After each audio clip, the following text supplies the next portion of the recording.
Today's guest is Tony Cash. Tony has an amazing story and is a great example of a person tested and now has a compelling testimony. Alongside with his wife, Kim, they have served inside the prison system since 2018, helping men affected by substance and alcohol abuse find their identity in Christ, reach their God-given potential, and discover God's purpose for their lives. In 2020, they founded Freedom Lake, a Christ-centered 501c3 nonprofit organization dedicated to discipling and equipping the incarcerated and mobilizing the recently released. The Cashes help men further their walk with God, deepen their relationship with Him, seek His will and direction for their lives, and prepare them for a life of servanthood, a life of obedience, and a life on mission to serve our Lord Jesus Christ in the spirit of the Great Commission, as is stated in Matthew 28, paragraphs 18 through 20. Tony has brought with him two men. Their ministry has helped, Kevin and Travis, who we're going to hear from during this podcast. Tony, it's going. Hey, thanks for having us. It's an honor to be here. Well, it's an honor to have you here as well and thank you for bringing Kevin and Travis along with you as well. Why don't we go ahead and we'll just jump right into it. That sounds good. I had said in the opening here an amazing story. I once heard somebody say, if you're not tested, there is no testimony. That's right. And I like that, and I've carried that with me, and I've seen in the information that I was able to gather about your life that from about 11 to 49 years old, you spent an accumulated 36 years incarcerated, and 2 of those decades in solitary confinement. For those listening, can you share your story with us, Tony, if you could, please? Sure. We all got a story, and we all been shaped by the lives we've lived, the environments we've been in, and mine was shaped by models of tough guys, and that started early on. And I had 2 older brothers that was just a few years away from me, and we learned from that. We learned from each other by being delinquent, and at the age of 5, I smoked my first cigarette. At the age of 7, I smoked my first marijuana joint. From 7 to 11, I embarked on a life of vandalism, stealing, crime, and by the age of 11, I graduated to some harsher crimes. I picked up a gun and began robbing stores and stealing motor vehicles, and my life embarked on a life of being as tough and as independent, I guess you could say, do whatever I wanted to do, and what that can create in a kid that does what he wants to do. Being led by my desires to just feed the flesh and live reckless, and that just led me down a very, very dark road. From age 11 to age 17, I ended up going to the adult system. And between age 7 and 11 and 17, I've been in all the juvenile institutions that Ohio had to offer. And then by the age of 17, I got sent to the adult system. And from the age of 11 to age 49, like you said, 36 years of my life incarcerated. 20 of those in solitary confinement based on me still inside living the way I choose to live. No one could tell me what to do, and I just evolved into this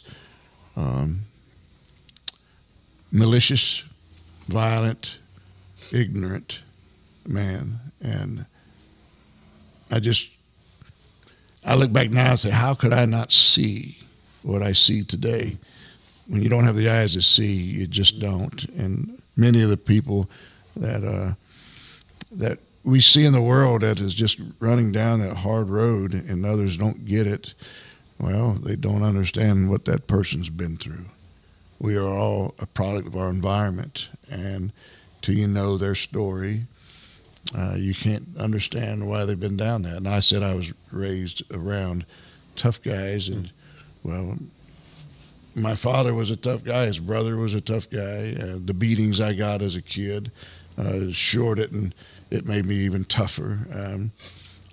I had a good dad in the sense he wasn't a drunk or an abusive in that manner, but like I said, if I was robbing stores with a gun at 11, he didn't know what else to do, and he come from an era that you do spank your children, but they went a little further. He went a little further with it, so I don't hold it against him. It made me who I am today. I know it led me down a dark road, but a road of I just become a sociopath, a separatist, an outlaw. A nomad. I just lived. After I turned to the Lord later, I read a word that said lasciviousness, and I searched what is that, and I found it to be without restraint. I had no restraint. My morals and values that shaped my life wasn't taught to me by people who had high standards. So my morals and principles were based on a world of violence, and so that stole my life, and that led me to where I ended up meeting the Lord. And I'd love to say that I met the Lord and give you a happily ever after story, but that was just the beginning. Yeah. I fell many times after that. Yeah, tell us about that, because I know that it's not like you were struck by lightning and all of a sudden there was a conversion. Correct. But there was a moment. Yeah. I remember. Can you tell us about that? It's Well, a really interesting moment, because but to your point, there was still the journey, but there was a moment. Yeah. Well, I shared with the guys earlier today that from the first time I met the Lord, that He showed me He was real. That kept me coming back. I fell many times, but it kept me coming back. And He just showed up so many times when I was just at the brink of destruction. And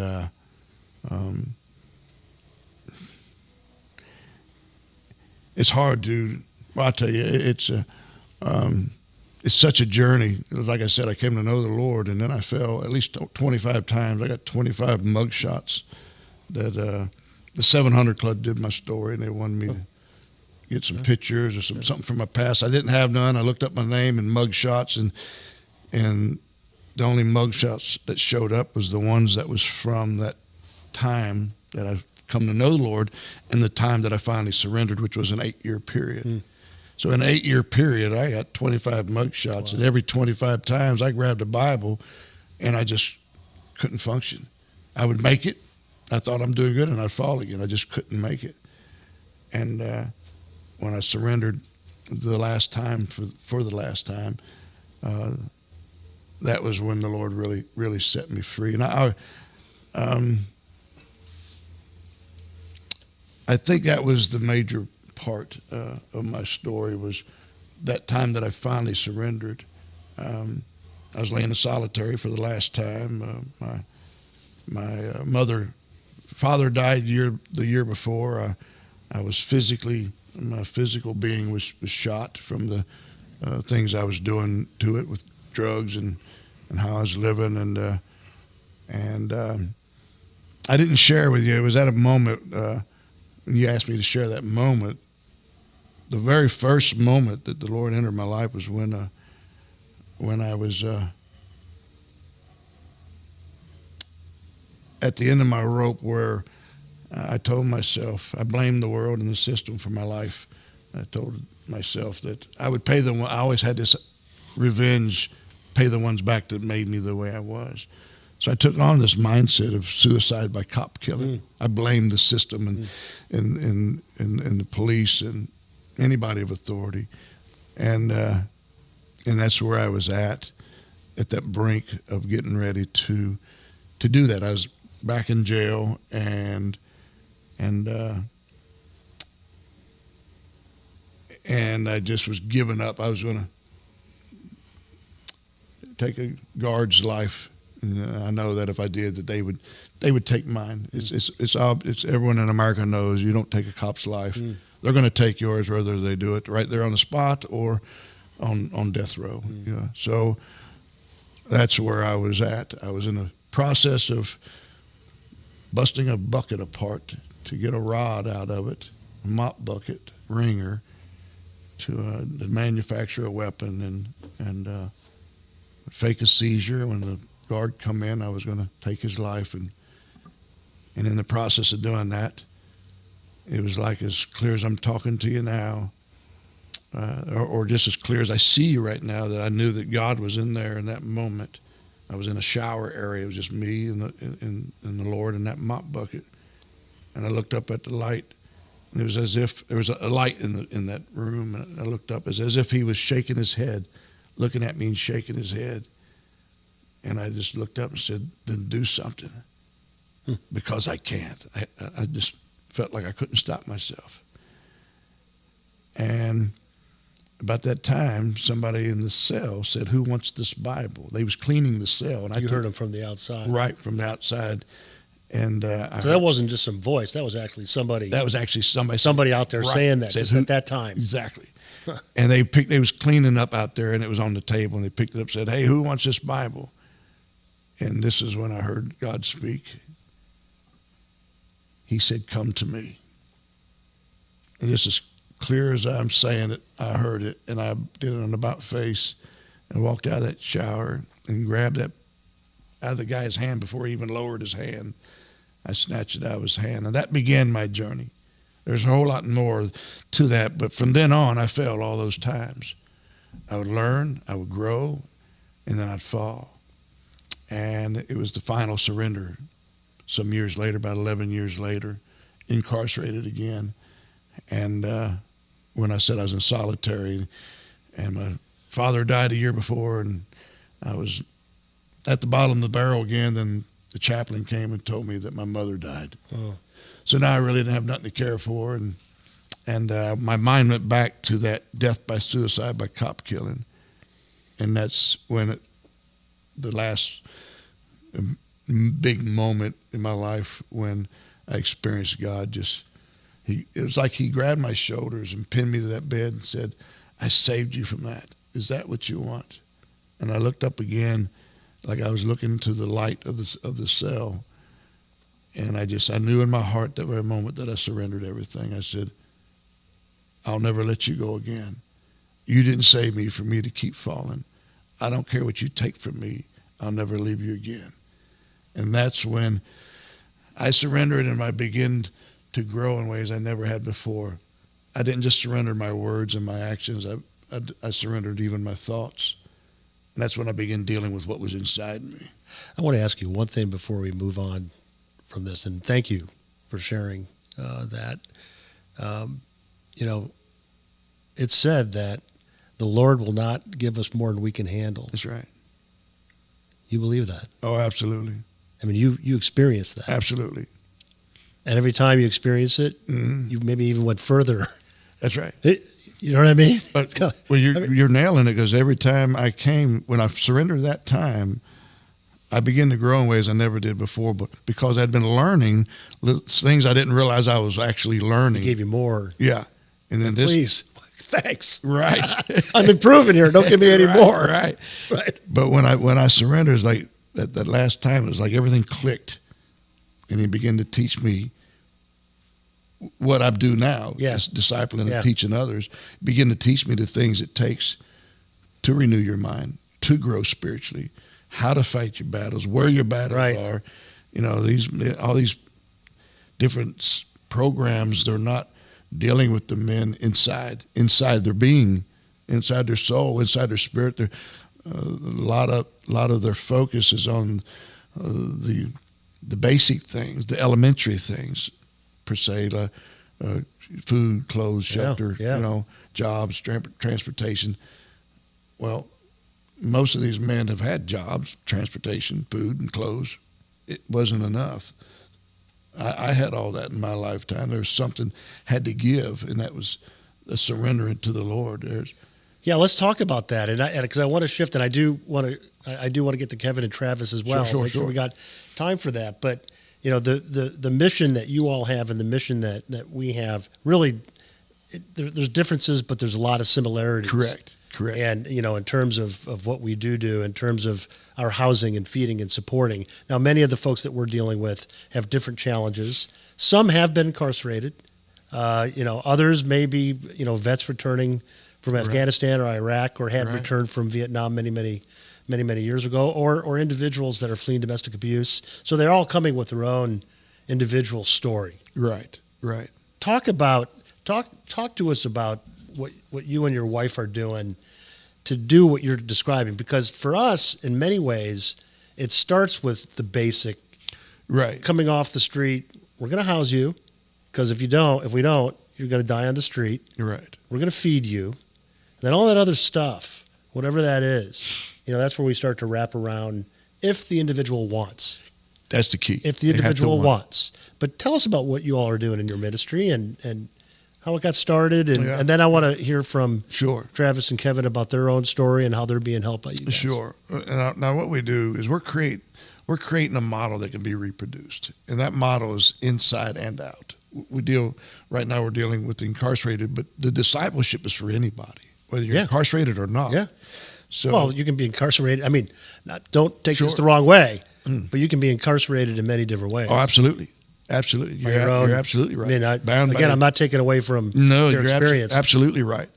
People have never been incarcerated at all, and they've been bound by many things that is just it's just as bad as physical incarceration, and some worse. So we help the men to grow to spiritual maturity. When I surrendered the last time, I learned things that the Lord taught me, but I had to learn the hard way. When I become a missionary, the discipleship tools we use were teaching the very things I had learned, but I had to learn it the hard way. I said, man, if someone would have showed me this in the beginning, if somebody would have walked beside me and discipled me and mentored me in this manner, I wouldn't have went through what I went through, but I wouldn't be passionate in doing what I'm doing today if I hadn't been through that. There's so many men and women that go through more than they have to because they don't have the right spiritual guidance. It isn't just Bible studies and going to church. It is learning how to renew your mind, learning how to grow spiritually, learning how to come to spiritual maturity. It's a process. It takes its actions. And we have found favor in the system to go inside and to walk with them outside, because the things we do inside isn't enough to bring them to spiritual maturity. It's teaching them the basics and teaching them what it's going to take to grow spiritually. But to grow spiritually, it's a process. We don't consider us a program. We consider it helping the men have an experience with God to grow to spiritual maturity. So we're inside the institution. We actually been blessed to have a dorm inside. Oh, wow. So the men that step up and shows that they're serious, they get voted into that dorm. And I tell them, I consider you the elder. How'd you get that approved? Yeah. How'd you get that approved? Oh, it's only by God. Really? I mean, that's amazing. Really, I don't know another place, another institution or prison's got that. So you actually have a dorm in... Right. Wow. There's 328 beds, 40-man, 20-man, 30-man dorms spread out through the facility. We got a 20-man dorm. And we minister to a lot more men, but the dorm is for those that have shown that they're serious in their walk and they're really submitting. Like we said earlier, they got to want it. And they could get booted out. That's right. That's right. I mean, it's just like anything else. Right? That's right. Okay. That's life. Yeah. But if they're serious, we're going to walk with them all the way through this. And then when they walk out, if they want to continue, that's the property. What we do with the follow-up when they come out is we take all those things out of the way. They don't have to pay rent. They don't have to pay for food, clothing. We take them out of the world and we give them that grace and that space to grow spiritually. I do understand the need for that time and that space to grow spiritually mature. as I tell them, don't come with a plan unless your plan is to grow in your walk with God. Then seek his will and direction for your life. Then we plan for that. And that takes time. That takes time. They're grown men, but they're young in their walk, in their spiritual journey, and they need that time, that space, and that grace, and the mentorship and discipleship to get there. And then when the end result is to walk out, those men who are men of character, men of integrity, like Kevin and Travis right here, they go back in to disciple the men. They're training. They're on staff, right? They're interns learning and training to be awesome staff. Yeah, great. To disciple those coming behind. So you're housing at Freedom Lake? Is yeah. it? Yeah. Okay. So that's that transition that you're talking about. Correct. What in the work that I'm doing that I'll say this real quick. Yeah. I'm offering and doing and implementing the things that I wished I would have had that I know would have helped me in that journey of 25 fallen. See, that's where I want to go with this. And again, Travis, you guys, I'm going to get to you guys, Kevin. Because in the work that we do at St. Vincent de Paul, judgment, there's a lot of judgment out there in the community about the homeless. Yeah. You did something wrong. You're bad. All those things. Well, you're just an addict, or you're just this or that kind of thing. And there's judgment, right? We approach it as no judgment. That's what I hear you saying. Yeah. And the beauty of that is that you lived it. That's right. I understand. You understand it. Whatever you've been through, you're a product. There's no judgment. That's right. Now, there's expectations. Correct. But there's no judgment. I'm living proof that there is transformation. There is hope. There is freedom in Christ. There is a new life there. But you got to grow there. Yeah. You receive Christ, and he says, don't be conformed to the ways of the world. Be transformed by the renewing of your mind. Well, it's too late. These guys had already been conformed to the ways of the world. The things that their brain's been programmed to think takes time to be overridden with the truth. Like I said earlier, I said, how can I not see this? Well, I didn't have the eyes to see, like the Bible said. There'll be those that have eyes that can't see and ears that can't hear and hearts as hard as stone from the ways of the world. Well, God opened my eyes and to begin to teach me the truth and show me how to renew my mind and how to grow spiritually. And my job as a Christian is to disciple those behind us and to teach them how to disciple the ones behind them. Yeah. So that's the process. Like with Kevin and Travis here, they're the leaders to train the ones coming behind them. And it's nothing new. It's what the early church did. They modeled Christ, discipled others, put leaders in position, and moved on and did it again. So we're just doing that discipleship process that I find is number one, first priority. It's most important. That first. And everything else will fall in Well, place. the credibility that you guys have, it's there. Right.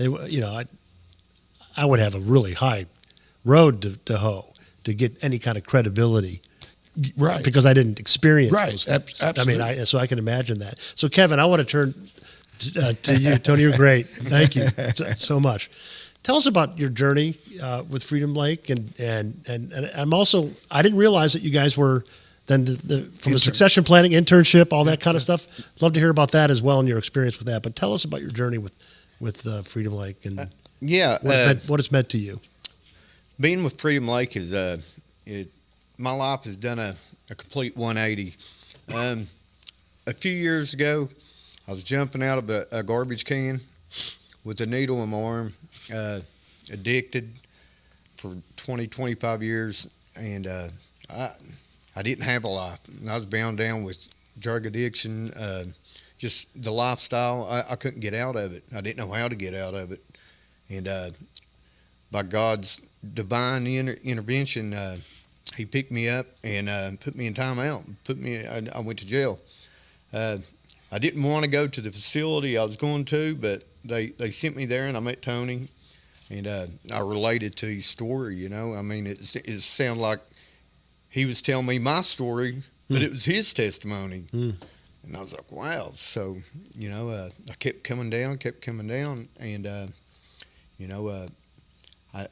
I ended up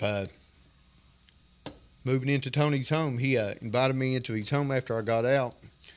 I was like, wow. Well, before he goes further there, and I'm going to jump in, he ended up being one of those leaders in there, ended up coming to the dorm. He's for sake of time, he's jumping through there, but I wanted you to know that he climbed those ranks of leadership in there and was one of the forefathers of that dorm. Yeah. I went through the church dorm, and that's what they call it. That's the church dorm. That's the 20 Yeah. unit. Yeah. And church dorm. Yeah. Tony invited me to come to Freedom Lake, and I chose that, and I never expected my life to be where it's at right now. I get to go in and share my testimony with, up to 300 people at one time. I never had confidence like that. I had so much shame, so much guilt. I couldn't even go around my family because I was ashamed of what I'd become. And God's took it and turned it around for me. Like in Jeremiah 29, for I know the plans I have for you, says the Lord, plans for a future and a hope. Well, I want to know what that future and hope was, and I found it.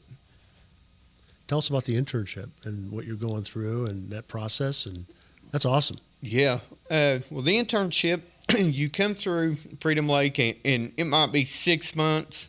It could be up to a year. It's each individual how they go through it, and you go through, you come in and you share your testimony with the guys, you interact with them, you breaking bread with them, you're teaching them how to pray, you're teaching them how to defend the Bible without dispute, you're learning how to give your testimony, you're helping other men out, and when you do that, it changes your life. It's pretty awesome, though. They're teaching men the same tools we train missionaries and send them out around the world, equipping them with the tools to do the work. And we're not just helping them to get sober and get jobs, we're helping them to grow spiritually mature, to be able to disciple others, to teach them how to be effective wherever they go. When he said teaching them how to share their testimony, teach them how to defend the gospel, how to share the gospel, how to pray, how to study, the things that's helping them to mature and grow, to be effective wherever they go. That's amazing. So they go back inside the institution 6 days out of the week and train the men and with the same tools they've been training and learning. Yeah. Anybody can go get a job, I mean, everybody can do that. Yep. Everybody can go rent a place. It's not about that. It's about when you're out there in the world and you're living your life on the streets, you're getting your needs met by the world. I think God puts a honing device in us to bring us back to Him, because that's where our needs are to be filled, And when you're totally broke down and God starts building you back up, He puts a purpose back into your life. And He gave me a purpose, and my purpose is to share that with other men. That's a blessing to know that. Oh, my. Amen. Is it ever? I wish we had kind of like Waze apps or GPS that, that you can look at your phone and it says, hey, wait a second. You put the journey there, heaven. And then when you kind of get off the road and, there's going to be a roadblock up here. Better get off. You're going to. Yeah. That'd be cool if we had that. Yeah, it would. Amen. It would. Travis, how you doing? Good. How you doing? I'm doing good. Tell us about your journey with Freedom Lake and interested in that. Well, my journey is similar to Kevin's. This last time, pretty much my adult life has been drugs. Lost everything several times. Alienated everybody that loved me, and just by myself. And, just in and out of jail constantly. And this time is a little bit different. Because of COVID, there was no church anywhere in the state for a couple of years. Mm-hmm. All this prison system shut down. They wouldn't let nobody come in. They didn't have church services. I don't know. A lot of people don't know that. In all this prisons in the state of Kentucky, there was no church services for 2 years. Okay. Yeah, but we was able. For We was only out of the institution we go into for 2 weeks. So that's the God thing that we was. Yeah. So when he came from where he came from, there was no church, and then showing up down here, and There you go. God had the door open for us. We was only out of there for 2 weeks and was back in and doing what God was sending us in there to do. Yeah, so I was bouncing around institution, jail to jail, and I made parole. The condition of my parole was I had to do a substance abuse program, and that involved being shipped to the facility we go into. And I'd been there before, and knew it wasn't in not a good place to go, really. And when I'd been there before, Tony wasn't. There was no ministry in there, and it's kind of the same thing. I'm kind of backtracking a smidgen here, but I fell several times. I came to the Lord in 2016, and fell several times, going back to my old ways. And I got shipped to that facility, and once got done with the COVID quarantine, I was able to go downstairs where we do our where Freedom Lake does our study at.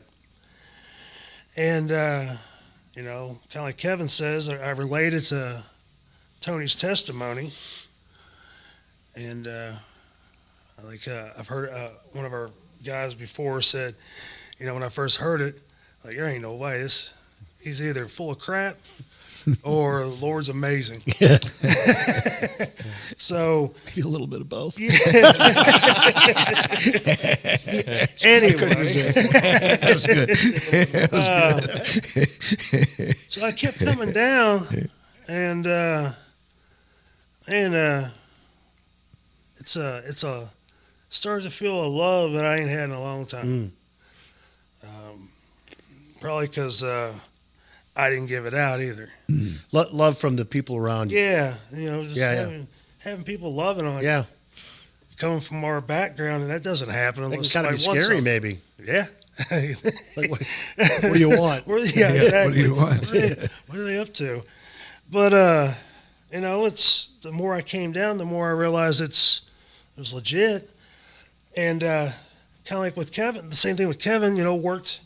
Man, we've been bunkies next to each other for a couple years now, all the way through the facility, and now we're at Freedom Lake. But kind of the same thing with him.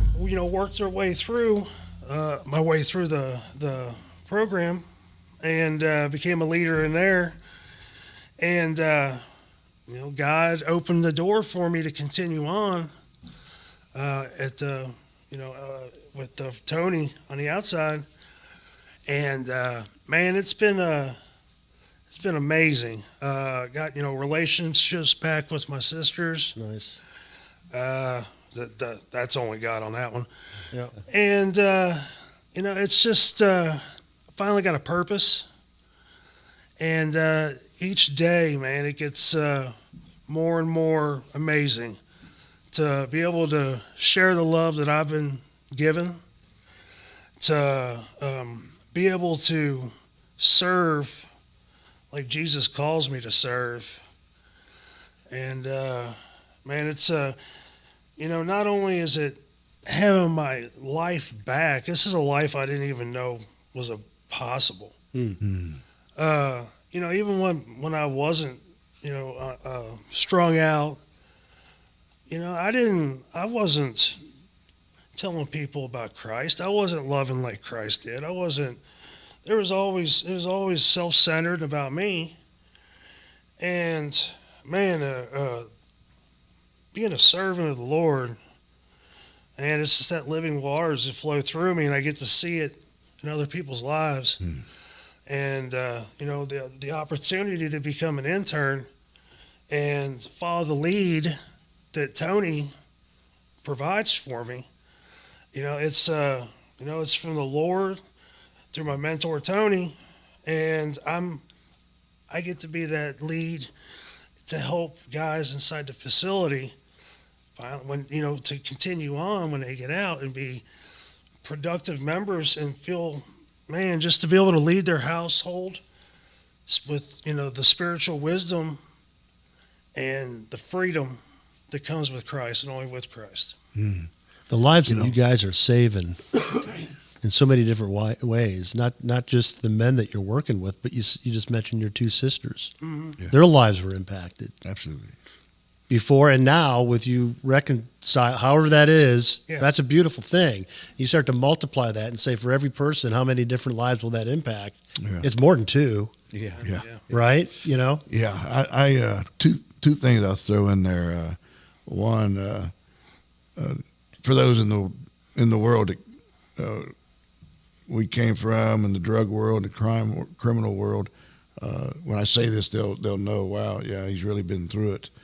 Travis OD'd over 40 times, and you heard. I love to share that part of his story and the part of Kevin's where he said he was jumping out of a garbage can with a needle hanging out of his arm. Yeah, that's real. Speaks volumes. This is real stuff here, and both of these men are sitting here right now because they surrendered everything.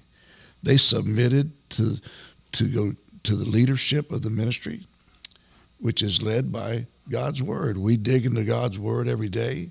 We got a curriculum that makes you go deeper, take a deeper dive into your life, to where it came from and how to overcome it, why you do this, and why the Lord don't want to just point out your faults. He wants to point it out and help you to overcome it and gives you the power to do it. And these guys really submitted their lives, which is the hardest thing to do, to just surrender everything. Take a deep look at yourself and be willing to face that and be held accountable. Yeah.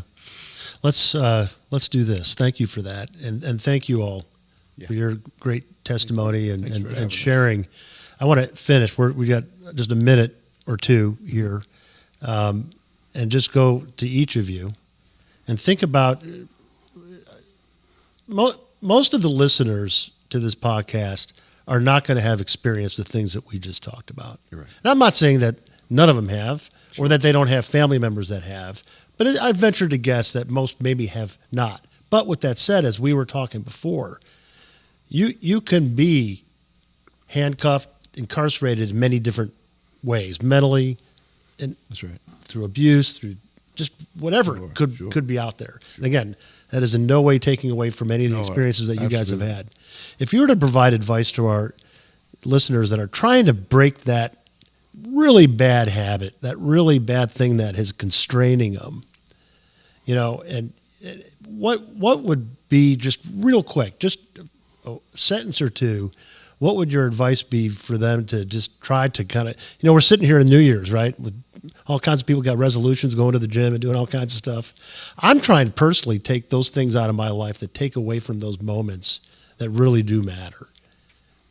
And no matter what that is, doing things that you don't want to do, bad habits where you're just, again, being taken away from something.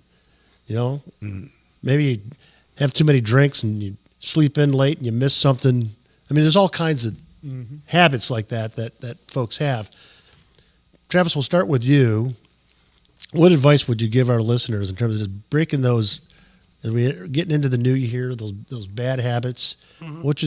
What would you suggest they turn to? And I know it's really kind of a high 100,000 foot kind of question. Yeah. Well, the thing I suggest is Christ overcame everything that overcame sin, anything that could bind you over 2,000 years ago. And I know with me, once I realized that, the battle's already won. It's just replacing what I have in my head, the dwelling on, like you said, whether it be drinks or whatever. You replace that with God's word, things from above, then you're no longer thinking about that kind of thing. I know it sounds simple, but you're going to do whatever you're thinking on. And it's amazing how many more hours are in a day. Yeah. When you take some of that stuff. I know there's still 24. Right. But how many more hours are in a day Right. when you do what you just said? Yeah. Kevin. Yeah, definitely like Travis said. But on top of that, definitely find you an accountability partner.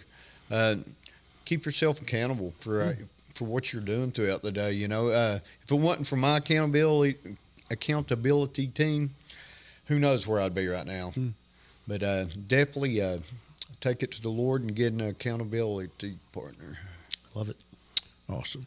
Well, there's something I share every time we got a new guy or new men that come down to the ministry. And I think it's when they don't understand it or have never heard it, and everyone has never heard it put this way. The Bible says there's three things that leads us in this world. It's lust of the eye, lust of the flesh, and the pride of life. Lust of the eye is things. Lust of the flesh is pleasure. And the pride of life is us not acknowledging their life source, our Creator. It's pretty arrogant of the creation, ignoring and denying the Creator. But understanding that that's the battle, that it was lust that steered their lives. And they focus on drugs, or they focus on the outcome of their lust and not dealing with their lusts. And God gives us, when we receive Christ, He gives us His Spirit to guide us. Those who are led by the Spirit of God are sons of God. That conscious, that's trying to steer you in the direction that He's trying to send you is the Christian life, saying, okay, I've felt that conviction and that stirring, but I didn't obey it. So learning to hear God speak, knowing His Word to give you the guidance, and submitting to that and obeying that is how you grow spiritually. So learning to experience the life being led by God is by being obedient to the leading of His Spirit. We was obedient and discipled by the world. Now being obedient and discipled through Christ takes some time, but it takes action. It takes steps. It isn't fairy dust. Receive Jesus and everything will be okay. He gives you guidance. He says, I'm the vine and you're the branch. If you abide in me, I'll abide in you. And if you stay connected to Him, He says you'll bear fruit. And the fruit that you'll bear is the fruits of the Holy Spirit, which is love, joy, peace, goodness, kindness, gentleness, faithfulness, patience, and self-control. Growing in those areas happens when we're being obedient, when we're facing whatever we're facing, being obedient to the leading of His Spirit. That's how we grow spiritually. If we're not obedient to the leading of the Spirit, we don't grow. The more, when you said earlier, without testing, there's no testimony. Well, we don't grow by just reading the Bible. We grow by being obedient to God's Word and experiencing life through Him. And I was a mature criminal. I was obedient to the leading of my flesh, and I become an outlaw, a professional criminal. Well, when we come to Christ, we need to run after Him as hard as we run after the world and learn and grow and experience life through Him. And that's how we get set free from the things, like you said earlier, there's many people never incarcerated, but they're bound. They're bound by depression. They're bound by hate and greed and lust and drugs and drinking and the lust of the eye, the lust of the flesh. People they don't realize what lust is. They think it's just over sexually. And lust of the eye is things. If you ever seen, if you look on television, Wheel of Fortune, Pawn Stars, Price is Right, things. And one day you flip the channel, it says hoarders. Well, that's what the disease does to you. Takes you all the way to that. Well, Christ gives us the ability to overcome this world. That's the secret. You can self-help, change habits, do things. You can quit smoking and quit doing drugs without a spiritual experience. We're pretty amazing creatures. But we can't change our sin nature. It will lead us some way, somehow. Like for us, if we turn away from God, you're going to know it. There's people that don't even believe in God, and they're decent people. But their motives, what's driving them, I knew a man that was a very good businessman. Customers loved him. He was nice, polite, did a great job, did everything great. But he's passing his children back and forth with his wife because he's with another woman. His motive was to have money and to be successful in his business. He wasn't a good guy and a nice guy and loving and kind because he was all that. His motive, his sin nature was leading him in another direction. So learning to let the Spirit of God lead, learning to make the choices based on the righteousness of God and not our desires, helps us to experience this journey of growing spiritually mature. We don't get there without being obedient and surrendering to Him. Well, if our listeners go back for the last 3 or 4 minutes that these gentlemen have provided advice, you're going to have a great 2024 if you listen to this advice. I highly recommend it. Thank How you. can folks find you all at Freedom Lake? Is there? I'm sure there's a yeah. website that can donate at, and what is that? Absolutely. And we'll put it up on the screen. Sure. But if you could let us know what that is. Freedomlake.org. Freedomlake.org. Freedomlake.org. Yeah. So, Travis, Kevin, Tony, God bless you guys. Thank you so much. Well, I've thanks for enjoyed having this. us. Thanks for having us. Thank you.